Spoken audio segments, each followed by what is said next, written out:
पूर्णात पूर्णमुदच्यते पूर्णस्य पूर्णमादाय पूर्णमेवावशिष्यते हर ओम शांति शांति शांति। ಸತ್ಯಯುಗದ ಶಿವ ಪಾರ್ವತಿಯರನ್ನ ಮನಸ್ಸಿನಲ್ಲಿ ನೆನೆಸಿಕೊಳ್ಳುತ್ತಾ ಜಗದ್ಗುರು ರೇವಣಸಿದ್ದೇಶ್ವರ ಕರ್ತೃಗತಿಗೆ ಅನಂತ ಕೋಟಿ ಪ್ರಣಾಮಗಳನ್ನು ಸಲ್ಲಿಸಿ ಸದ್ಗುರು ಸೊನ್ನಾರಿ ಸಿದ್ದಬೈರಿ ಚರಣ ಕಮಲಗಳಿಗೆ ಶಿರಸಾಷ್ಟಾಂಗ ನಮಸ್ಕಾರಗಳನ್ನು ಹೇಳಿ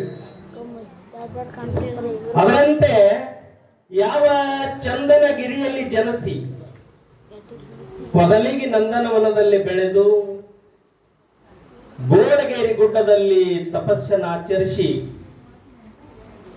ದುಷ್ಟರನ್ನ ಶಿಕ್ಷಿಸಿ ಶಿಷ್ಟರನ್ನ ಪರಿಪಾಲಿಸಿದಂತಹ ಅಲ್ಲದ ಅವಧಾನ ದೇವರ ಜೋಕ ಮುನಿಯ ದೇವರ ಗಾಂಜಿಕ್ವಾರ ದೇವರ ಗಾರೋಡುಗಿತ್ಯ ದೇವರ ವಿದ್ಯೆಕ್ವಾರ ದೇವರ ಬುದ್ಧಿಕ್ವಾರ ದೇವರ ಹರಿವ ಹಾವಿನ ಗಂಡ ಉರಿವ ಕಿಚ್ಚಿನ ಗಂಡ ಸೂರಾವತಿಯ ಸುತ ಬರಮದೇವರ ಪುತ್ರ ಕಳವಿ ನಾರಾಯಣಗೌಡನ ಅಳಿಯ ಕಾಮರತಿಯ ಹಿರಿಯ ಸೀಗಿ ಸಿಂಕಾಸುರನನ್ನು ಮರ್ದನ ಮಾಡಿ ಬಾಗಿ ಬಂಕಾಸುರನನ್ನು ಮರ್ದನ ಮಾಡಿ ಗಜಲಿಂಬಿ ದೈತನನ್ನು ಮರ್ದನ ಮಾಡಿ ಕ್ವಾಣೂರ ಧಾಮದಲ್ಲಿ ಕ್ವಾಣೇಶ್ವರ ದೈತ್ಯನನ್ನು ಮಾಡಿ ಖರೇ ಸಿದ್ಧ ಅನ್ನತಕ್ಕಂಥ ನಾಮ ಪಡೆದಿರ್ತಕ್ಕಂಥ ಬೀರಲಿಂಗೇಶ್ವರ ಕರ್ತೃಗತಿಗೆ ಅನಂತ ಕೋಟಿ ಪ್ರಣಾಮಗಳನ್ನು ಸಲ್ಲಿಸಿ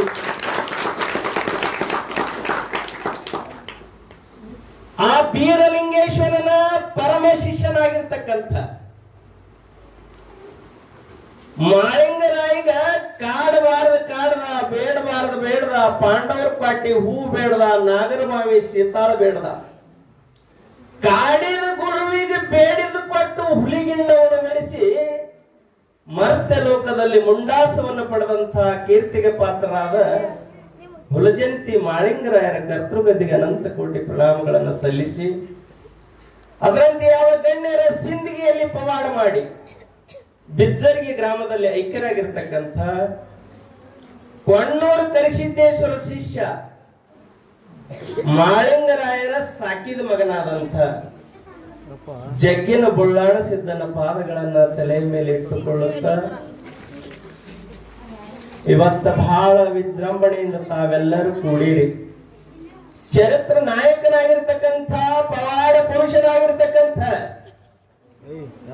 ಸದ್ಗುರು ಎಲ್ಲಾ ಲಿಂಗರ ಪ್ರಭುಗಳ ಪಾದಕ್ಕೆ ನಮಸ್ಕರಿಸಿ, ಲಚ್ಚಾಣ ಸಿದ್ಧಲಿಂಗ ಗುರುಗಳ ಪಾದಕ್ಕೆ ನಮಸ್ಕರಿಸಿ, ಅಚಲೇರಿ ಸಿದ್ದರಾಮ ಶಿವಯೋಗಿಯ ಪಾದಕ್ಕೆ ನಮಸ್ಕರಿಸಿ, ಮುರುಘರಾಜೇಂದ್ರ ಪಾದಕ್ಕೆ ನಮಸ್ಕರಿಸಿ, ಬಸವಣ್ಣನನ್ನೇ ಮೊದಲು ಮಾಡಿಕೊಂಡು ಒಳ್ಳೆಯ ಉತ್ತಮ ರೀತಿಯಿಂದ ಸಂಗೀತ ಸೇವೆಯನ್ನ ಸಲ್ಲಿಸಲು ಆಗಮಿಸತಕ್ಕಂಥ ಗವಾಯಿಗಳಲ್ಲಿ ತಬಲಾಜಿ ಅವರಲ್ಲಿ ಹಾಗೂ ಇಲ್ಲಿ ಕೂಡಿರ್ತಕ್ಕಂಥ ಯಾವತ್ತು ಶರಣ ತಂದೆ ತಾಯಿಗಳಲ್ಲಿ ತಮ್ಮೆಲ್ಲರ ಅಂತರಾತ್ಮದಲ್ಲಿ ಅಡಗಿರತಕ್ಕಂಥ ಚಿರಂತ ಜ್ಯೋತಿಗೆ ಅನಂತ ಶರಣಾರ್ಥಿಗಳು.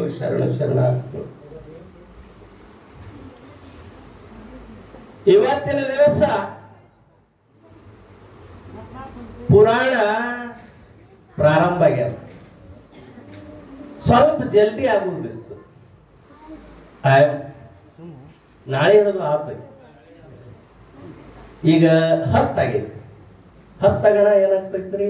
ಹಸುವ ಆಗ್ತೈತಿ. 10ರೊಳಗೆ ಆಗ್ತೈತಿ. ಹಸು ಆಗಣ ಏನಾಗ್ತದ? ನೆನಪಾಗ್ತೈತಿ. ಪ್ರಸಾದ. The body is present but mind is absent ಅಂತ. ಯಾವ ಸಮಯದಲ್ಲಿ ಏನು ಮಾಡಬೇಕು ಅದನ್ನು ಮಾಡಬೇಕು. ಅನಿವಾರ್ಯ ಕಾರಣಗಳಿಂದ ತಡಾಗ್ಯದ ಇರಲಿ. ನಾಳೆಯಿಂದ ಎಲ್ಲ ಶರಣ ತಂದೆ ತಾಯಿಗಳು ಸರಿಯಾಗಿ 8 ಗಂಟೆಗೆ ಬಂದ್ರಪ್ಪ ಅಂದ್ರ ಆ ಮಹಾನುಭಾವ ಎಲ್ಲಾ ಲಿಂಗರ ಚರಿತ್ರೆ ಪವಾಡಗಳನ್ನ 1 ಗಂಟೆವರೆಗೆ ನಾವು ನಮಗೆ ಮತಿಗೆ ನಿಲುಕದಷ್ಟು ತಿಳಿಸಲು ಪ್ರಯತ್ನ ಮಾಡ್ತೀವಿ. ಇವತ್ತು ಮುಗಿಸ್ತಾರನ್ನತ್ ಮಾಡ್ರಿ, ಮತ್ತೆ ನಾನು ಹೇಳವನೇ 1 ತಾಸು ಬಿಡಂಗಿಲ್ಲ. ಮನುಷ್ಯನ ಸಹಜ ಸ್ವಭಾವ, ಮಾನವನ ಸಹಜ ಗುಣಧರ್ಮ ಏನಪ್ಪಾ ಅಂತ ಕೇಳಿದ್ರೆ ಲಾಭದ ಬೆನ್ನ ಹತ್ತಿ ಕೆಲಸ ಮಾಡೋದು. ಹೌದಲ್ಲ ವಿಷ್ಣು? ಯಾವುದೇ ಕೆಲಸ ಮಾಡ್ಬೇಕಾದ್ರೂ ಇದರಿಂದ ನನಗೆ ಏನು ಲಾಭ ಐತಿ ಅಂತ ಹೇಳಿ ವಿಚಾರ ಮಾಡಿ ಕೆಲಸ ಮಾಡ್ತೀವಿ. ಲಾಭ ಇರ್ಲಿಕ್ಕಂದ್ರೆ ಯಾವ ಕೆಲಸನೂ ಯಾರು ಮಾಡೋದಿಲ್ಲ. ಇದಕ್ಕೊಂದು ಸಣ್ಣ ಉದಾಹರಣೆ. ಮನೆಯ ಒಳಗ ಚಹಾ ಮಾಡಿರ್ತೀರಿ, ಎಲ್ಲಾರು ಮಾಡ್ತೀರಿ. ಮೊದಲು ಚಹಾ ಅಂದ್ರೆ ಚಟ ಇತ್ತು, ಈಗ ಅದು ಕಾಮನ್ ಆಗಿಬಿಟ್ಟದು. ಎಲ್ಲಾರು ಕಾಮನ್ ಆಗಿ ಚಹಾ ಕುಡಿದ್ರೆ ಮೊದಲು ಚಟ ಅಂತಿದ್ದು, ಈಗ ಅದು ಅಲ್ಲ. ಚಹಾದೊಳಗೆ ಅಕಸ್ಮಾತ್ ನೊಣ ಬಿತ್ತಪ್ಪ ಅಂದ್ರ ಏನ್ ಮಾಡ್ತೀರಿ? ಪಟ್ನೆ ಚಹಾ ಚಲ್ತೀರಿ. ಅದೇ ನೊಣ ತುಪ್ಪದಾಗ ಬಿತ್ತಂದ್ರ ತುಪ್ಪ ಚಲ್ತೀರ? ಯಾಕ? 800 ರೂಪಾಯಿ ಕಿಲೋ ತುಪ್ಪ. ನೊಣನೆ ತೆಗೆದೋಗಿತೀರಿ, ನೊಣನೆ ತೆಗೆದೋಗಿತೀರಿ. ಆ ನೊಣ ಅಂದ್ರ ವಿಷಕಾರಿ ಜೀವಿ. ಅದು ಅಕಸ್ಮಾತ್ ಊಟದ ಮೂಲಕ ಹೊಟ್ಯಾಗ ಒಳಗ ಹೋಯ್ತಪ್ಪ ಅಂದ್ರ ಹೊರಗೆ ಬರುತ್ತನ ಬಿಡಂಗಿಲ್ಲ. ಏನಾಗ್ತದ? ವಾಂತಿ ಆಗ್ತದ, ಎತ್ತೆ ಆಗ್ತದ. ಆ ನೊಣವನ್ನ ತಿಂದ ಒಂದು ಜೀವಿ ಬದುಕ್ತದ. ಹಲ್ಲಿ ನೊಣನ ತಿಂದದಂದ್ರ ಹಲ್ಲಿ ಮೇಲೆ ಎಷ್ಟು ಪಟ್ಟು ವಿಷ ಆಯ್ತು? 2 ಪಟ್ಟು. ನೊಣದೊಂದು ಹಲ್ಲಿದೊಂದು 2 ಪಟ್ಟು ವಿಷ. ಇನ್ನು ಹಲ್ಲಿನ ತಿಂದ ಒಂದು ಜೀವಿ ಬದುಕ್ತದ, ಕಪ್ಪಿ. ಹಲ್ಲಿನ ತಿಂದು ಬದುಕ್ತದಂದ್ರೆ ಕಪ್ಪಿ ಮೇಲೆ 8 ಪಟ್ಟು ವಿಷ ಆಯ್ತು? 3 ಪಟ್ಟು. ಕಪ್ಪಿನ ತಿಂದ ಒಂದು ಜೀವಿ ಬದುಕ್ತದ, ಹಾವು. ಗುಡ್. ಹಾವು ಕಪ್ಪಿನ ತಿಂದ ಹಾವಿನ ಮೇಲೆ 8 ಪಟ್ಟು ವಿಷ ಆಯ್ತು? 4 ಪಟ್ಟು. ಹಾವಿನ ತಿಂದು ಒಂದು ಜೀವಿ ಬದುಕ್ತದ, ಕೋಳಿ. ಹಾವಿನ ತಿಂದು ಬದುಕ್ತದ ಅಂದ್ರೆ ಕೋಳಿ ಮೇಲೆ 8 ಪಟ್ಟು ವಿಷ ಆಯ್ತು? 5 ಪಟ್ಟು ಆಯ್ತು. ಕೋಳಿನ ತಿಂದು ಒಂದು ಜೀವಿ ಬದುಕ್ತದ,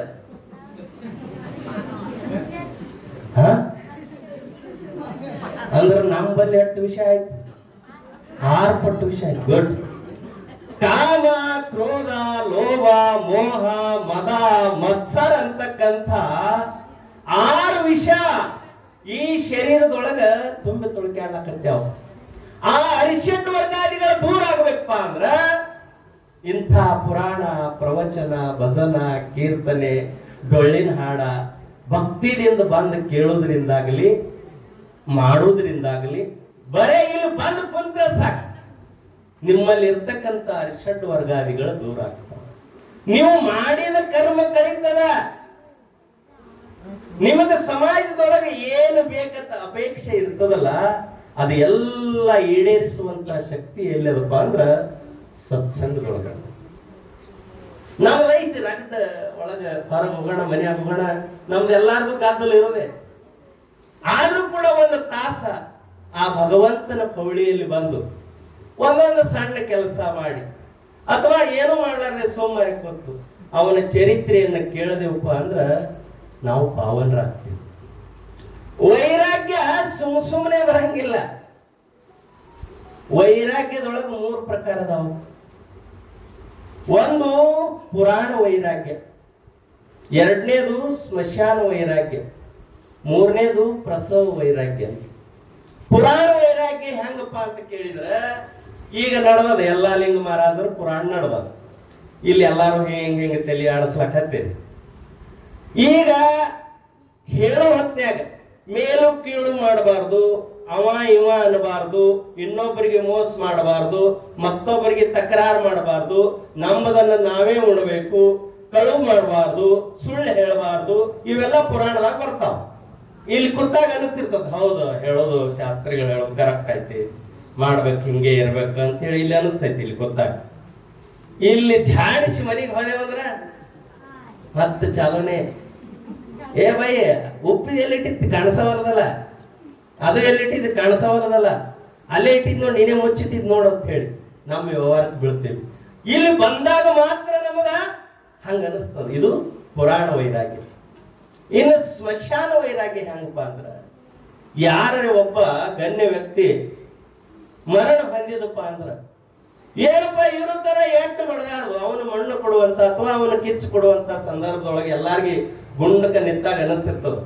ಏನಪ್ಪ ಎಟ್ಟು ಬಡದಾಡ್ದ, ಹೆಂಡ್ರು ಮಕ್ಕಳು ಹೊಲ ಮನಿ ರೊಕ್ಕ ರೂಪಾಯಿ ಬೆಳ್ಳಿ ಬಂಗಾರ ಸಂಬಂಧ ಎಷ್ಟು ಬಡದಾಡಿದ್ರು ಕೂಡ ಎಲ್ಲಾನು ಒಂದು ದಿನ ಬಿಟ್ಟು ಹೋಗುದೇ ಐತ್ಲ, ಎಲ್ಲಾನು ಸುಳ್ಳು ಐತ್ಲ, ಇಂಥವ್ ಸಾವು ಬಿಟ್ಟಿಲ್ಲ, ಎಲ್ಲರಿಗೂ ಹೋಗುದೇ ಐತ್ಲ ಅಂತ ಹೇಳಿ ಅಲ್ಲಿ ಅನಿಸ್ತಿರ್ತೈತಿ. ಅಲ್ಲಿ ನಿಂತಾಗ ಮತ್ತ ಮನೆಗೆ ಬರೋಣ, ಬಡ್ಡಿ ಹಂಗ ರೊಕ್ಕ ಕೊಡುದೆ, 10 ಬಡ್ಡಿ ಆಡೋದೆ, ವಾರದ ಬಡ್ಡಿ ಆಡೋದೆ. ಇದು ಸ್ಮಶಾನ ವೈರಾಗ್ಯ. ಇನ್ನು ಪ್ರಸವ ವೈರಾಗ್ಯ ಅಂದ್ರ ನಮ್ಮ ಒಬ್ಬಳ ಸಂಬಂಧದ್ದು.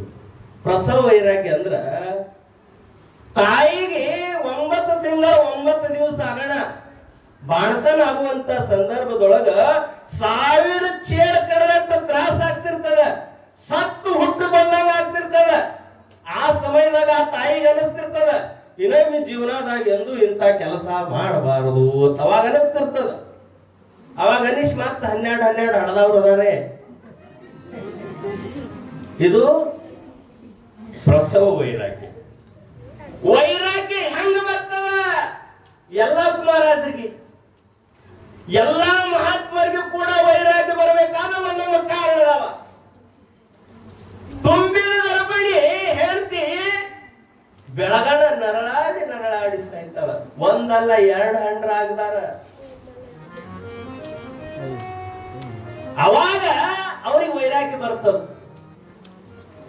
ವೈರಾಗ್ಯ ಬಂದು ತನ್ನ ಸ್ವಂತಿಕೆ ಎಲ್ಲವನ್ನ ತ್ಯಜಿಸಿ ತಾಯಿ ತಂದೆಯನ್ನು ಬಿಟ್ಟು ಸಮಾಜಕ್ಕಾಗಿ ಲೋಕ ಸಂಚಾರ ಮಾಡಿ ಹಳ್ಳಿಗೆ ಮಠ ಕಟ್ಟಿ ಯಾರ್ಯಾರಿಗೆ ಏನೇನು ಬೇಕು ಎಲ್ಲಾ ಕೊಡ್ತಕ್ಕಂತ ಶಕ್ತಿಯನ್ನು ಪಡೆದುಕೊಂಡು ಬಡವಗ ಭಾಗ್ಯವನ್ನು ಕೊಟ್ಟು ಬಂಜಿಗೆ ಮಕ್ಕಳನ್ನು ಕೊಟ್ಟು ಎಲ್ಲೆಲ್ಲಿ ಜಗಳ ಅದ, ಎಲ್ಲೆಲ್ಲಿ ಕದನ ಅದ, ಅವೆಲ್ಲವನ್ನು ಬಯಲು ಮಾಡುವಂತ ಕೆಲಸ ಯಾರು ಮಾಡಿದ್ರಪ್ಪ ಅಂದ್ರ ಮಹಾತ್ಮರು ಮಾಡಬಹುದು ಬಂದಾರ.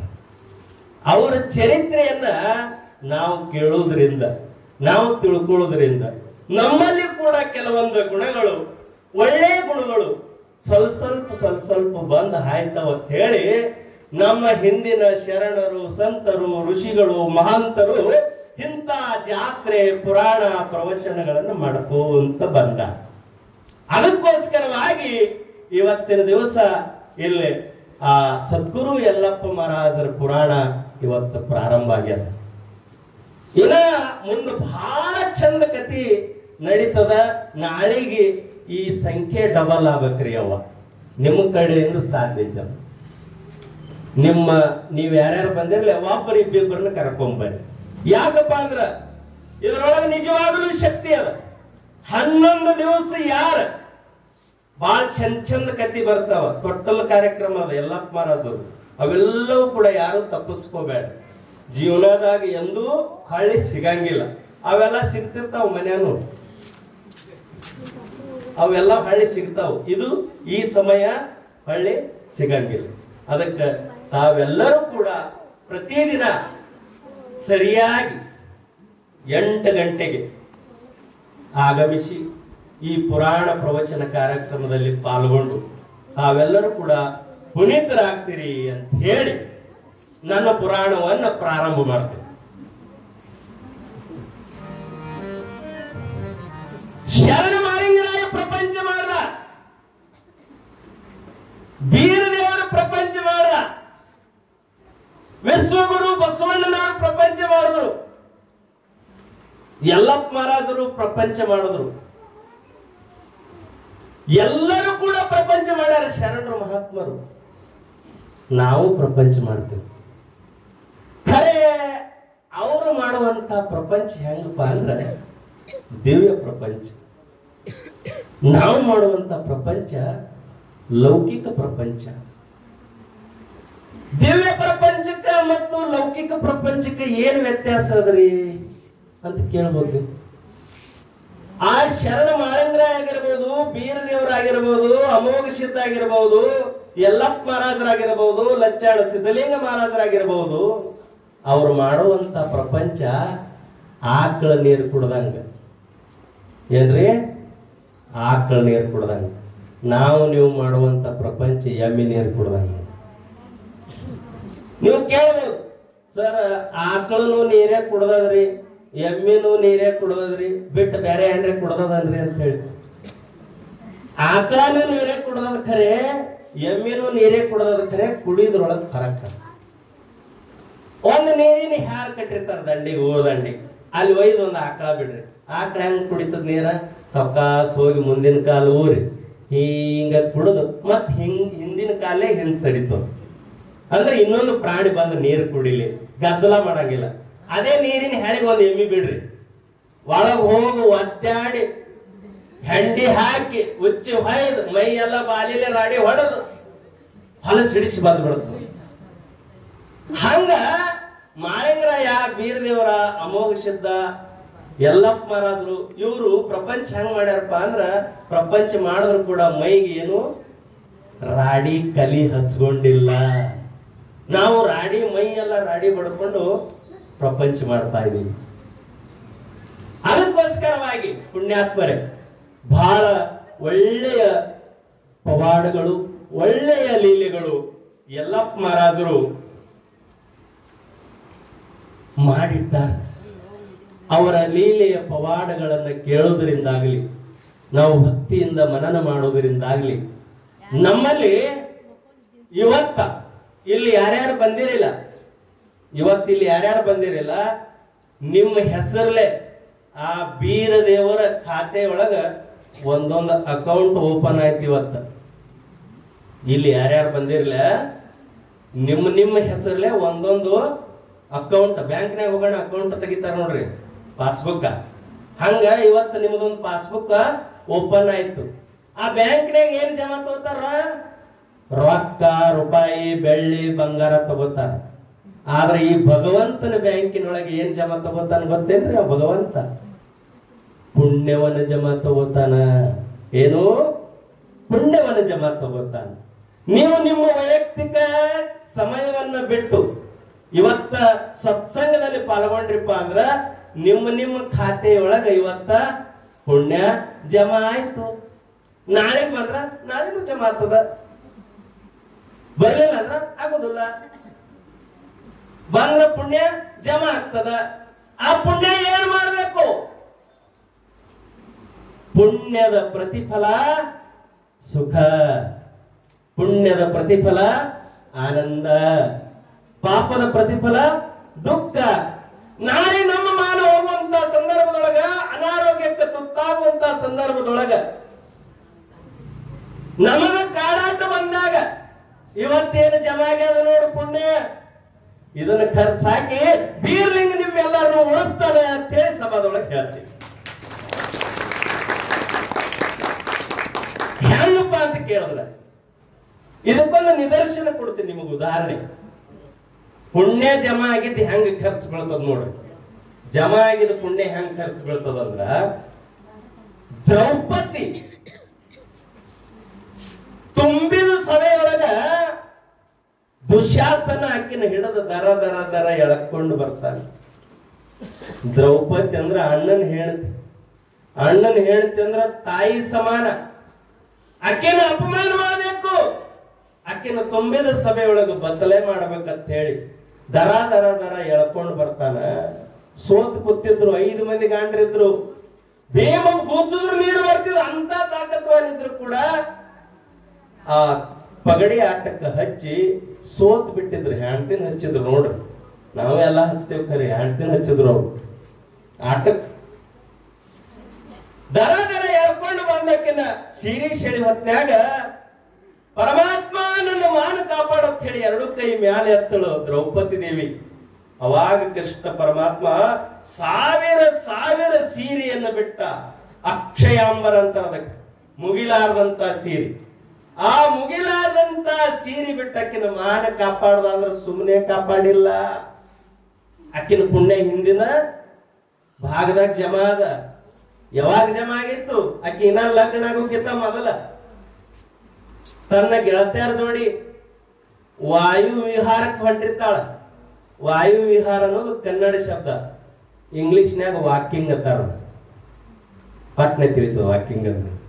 ಸಾಯಂಕಾಲ ಟೈಮ್ದಾಗ ವಾಯು ವಿಹಾರಕ್ಕೆ ಹೊಂಟಿರ್ತು. ಆ ಗುರುಗಳಾಗಿರ್ತಕ್ಕಂಥ ದುರ್ವಾಸ ಮಹಾಮುನಿಗಳು ಸಂಧ್ಯಾ ವಂದನೆ ಮಾಡ್ಬೇಕಂತ ಹೇಳಿ ನೀರೊಳಗೆ ಇಳಿದಿದ್ರು. ಆ ನೀರಿನ ಸೆಳವಿಗೆ ಅವ್ರ ಕೌಪಿನ ಹರಿದು ಹೋಗಿರ್ತತಿ ನೀರಾಗ. ಆ ಕೌಪಿನ ಹೋಗಿ ಆ ನೀರಾಗ ಅರಿವಿಲ್ಲಾರ್ದೆ ಹಂಗ ನಿಂತಿರ್ತಾರೋ. ಈ ವಯಸ್ಸಿನ ಹೆಣ್ಮಕ್ಳು ಬಂದು ದಂಡ್ಯಾಗ ನಿಂದಿರ್ತಾರೆ. ಯಾಕಪ್ಪ ಅಂದ್ರ ದೊಡ್ಡ ಗುರುಗಳದಾರ, ಹೊರಗೆ ಬರ್ತಾರ, ಜಳಕ ಮಾಡಿ ಅವ್ರಿಗೆ ನಮಸ್ಕಾರ ಮಾಡಿ ಹೋಗ್ಬೇಕಂತ ಹೇಳಿ ಇವ್ರು ದಂಡ್ಯಾಗ ಹಾಕೊಂಡಿರ್ತಾರ. ವಯಸ್ಸಿನ ಹುಡುಗಿಯರದಾವ, ನಾ ಅರಿವಿಲ್ಲಾರ್ದೆ ಅವ್ರ ಮುಂದೆ ಹೆಂಗ್ ಹೋಗ್ಲಿ ಅಂತೇಳಿ ಇವ ನೀರಾಗೆ ಕುಂಡಿರ್ತಾನ. ತಾಸು ಹೋಯ್ತು, 2 ತಾಸು ಹೋಯ್ತು. ಅಜ್ಜ ಬರ್ರಿ, ಹೊರಗ್ ಬರ್ರಿ, ನಿಮ್ಮ ದರ್ಶನ ಮಾಡ್ಕೊಂಡು ಹೋಗ್ತೇವೆ, ಹೊರಗ್ ಬರ್ರಿ ಅಂತಂದಾಗ, ಮಗಳೇ ನಾವು ಹೊರಗ್ ಬರೋ ಪರಿಸ್ಥಿತಿ ಒಳಗಿಲ್ಲವ, ನೀವು ಮುಂದಕ್ಕೆ ಹೋಗಿ ನಾ ಆಮೇಲೆ ಬರ್ತೀನಿ ಅಂದಾಗ ಬುದ್ಧಿವಂತಿ ಆದಂತ ದ್ರೌಪದಿ ತಿಳ್ಕೊಂಡು ತನ್ನ ಸೀರೆ ಶರಗ್ ಹರಿದ ನೀರಾಗ ಹೋಗಿತ್ತಾಳ. ಅದನ್ನೇ ಮಾನ ಮರ್ಯಾದೆ ಮಾಡಿಕೊಂಡು ದುರ್ವಾಸ ಮಹಾಮುನಿ ಬಂದ ದ್ರೌಪದಿ ದೇವಿಗೆ ಆಶೀರ್ವಾದ ಮಾಡ್ತಾರ. ಯವ್ವ, ಇವತ್ತು ನೀವೊಂದು ತುಣುಕು ಶರಗ ಕೊಟ್ಟು ನನ್ನ ಮಾನ ಕಾಪಾಡಿದಿಲ್ಲ, ಇದು ಪುಣ್ಯ ಭಗವಂತನ ಬ್ಯಾಂಕಿನೊಳಗೆ ಜಮಾ ಇರಲಿ. ನಾಳೆ ನಿನ್ನ ಮಾನ ಹೋಗುವಂತ ಸಂದರ್ಭದೊಳಗೆ ಈ ತುಣುಕು ಸೀರೆ ನಿನಗೆ ಸಾವಿರ ಸೀರೆಯಾಗಿ ನಿನ್ನ ಮಾನ ಕಾಪಾಡ್ಲಿ ಅಂತ ಹೇಳಿ ಆಶೀರ್ವಾದ. ಅದಕ್ಕೆ ಇವತ್ತಿನ ದಿವಸ, ಇವತ್ತಿನಿಂದ 11 ದಿನಗಳವರೆಗೆ ನಿಮ್ಮ ಅಕೌಂಟ್ ಅಂತೂ ಓಪನ್ ಆಗ್ಯಾರ. ನೀವೆಲ್ಲರೂ ಕೂಡ ನಿಮ್ಮ ಖಾತೆಯೊಳಗೆ ಪುಣ್ಯವನ್ನ ಜಮಾ ಮಾಡ್ಕೊಂಡ್ರಿಪ್ಪ ಅಂದ್ರ ನಿಮ್ಮ ಮನೆಯೊಳಗೆ ಖುಷಿ ಇರ್ತದ. ನಿಮ್ಮ ಮನೆ ಖುಷಿ ಇರ್ತದ, ನಿಮ್ಮ ಓಣಿ ಖುಷಿ ಇರ್ತದ. ನಿಮ್ಮ ಓಣಿ ಖುಷಿ ಇರ್ತದ, ನಿಮ್ಮ ಊರೇ ಖುಷಿ ಇರ್ತದ. ಅದಕ್ಕೆ ಬಹಳ ಭಕ್ತಾದಿಗಳಲ್ಲಿ ಅಲ್ಲಿ ಒಂದು ಪ್ರವಚನ ಪುರಾಣ ನಡೆದದ, ಇಲ್ಲಿನೂ ಪುರಾಣ ನಡೆದದ. ಬಹಳ ಒಳ್ಳೆಯ ಒಂದು ವಿಜೃಂಭಣೆಯನ್ನು ತಾವೆಲ್ಲರೂ ಹಮ್ಮಿಕೊಂಡಿರಿ. ಜೊತೆಯಾಗಿ ಹಾಲಮತದ ಇತಿಹಾಸವನ್ನು ಕೂಡ, ಬೀರದೇವರು ಎಲ್ಲಿ ಹುಟ್ಟದ, ಬೀರದೇವರು ಏನು ಪವಾಡ ಮಾಡದ, ಮಾಳಿಂಗ್ರ ಎಲ್ಲಿ ಹುಟ್ಟದ, ಏನೇನು ಪವಾಡ ಮಾಡದ, ಒಂದೊಂದು ಲೀಲೆಗಳನ್ನ ನಮ್ಮ ಪುರಾಣದಲ್ಲಿ ಸಂಕ್ಷಿಪ್ತವಾಗಿ ತಿಳಿಸ್ತಾ ಹೋಗ್ತೀವಿ ಅಂತ ಹೇಳಿ ಒಂದು ಪದ್ಯವನ್ನು ಕೇಳಿ ಮತ್ತ ಪುರಾಣವನ್ನು ಮುಂದುವರ್ಸೋಣ.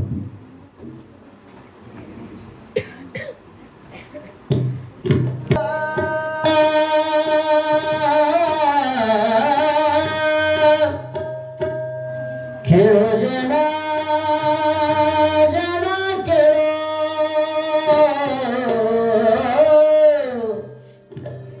ಕೇಳೋ ಜನ